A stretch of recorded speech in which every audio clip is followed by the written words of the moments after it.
The idea that a mother, on the big side of age 40, would, after more than 2 decades, choose to stop deploying her superpowers, well, that should surprise no one. And still, the announcement that Serena Williams will be retiring from professional tennis comes as a shock to the system. Technically, she'll be recalled as a great tennis player, an unrivaled one even, whom most observers anointed years ago as the greatest female ever. But more than that, her stock in trade was defiance. Of expectation, of convention, of limits.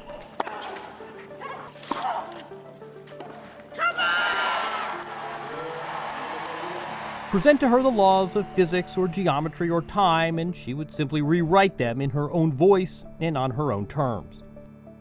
So even though she hasn't won a major since 2017, as she balances career with family, you felt like it was just another obstacle that ultimately she would end up mocking.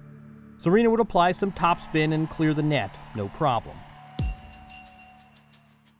Retirement is a time to take the measure of a career, so let's dispense with the numbers. She was 17 years old when she broke through, winning the 1999 U.S. Open. Bill Clinton was the president then.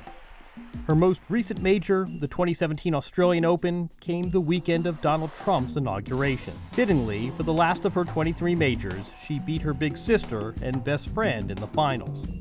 In between, basically 2 decades of relentless excellence. She won each major at least 3 times, as well as an even 50 other titles. It's Serena Williams again.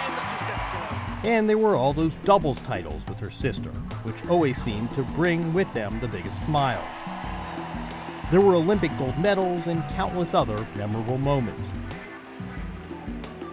But those are just the Wikipedia-style facts and figures, and they sell short the Serena experience.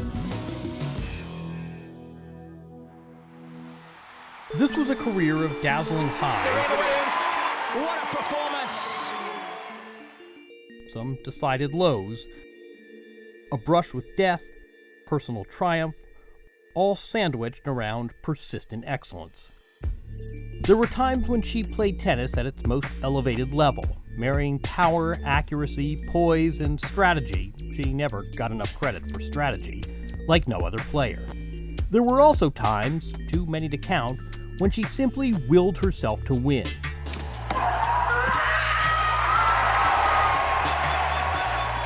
And then there were times when the opponent was not the player on the other side of the net, but herself and her own nature.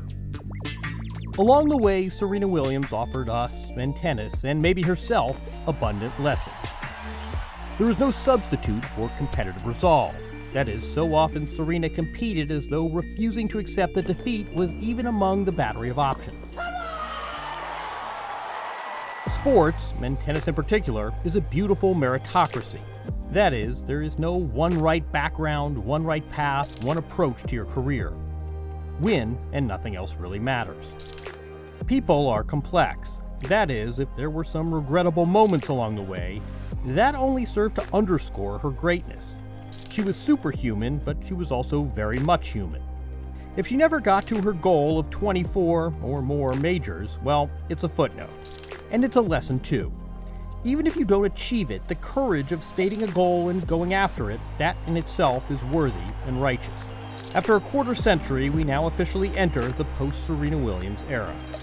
And we will hear the sport is a little poorer. Perhaps that's true, but here's the irony. Thanks to a towering champion and all she contributed, women's tennis has never been richer.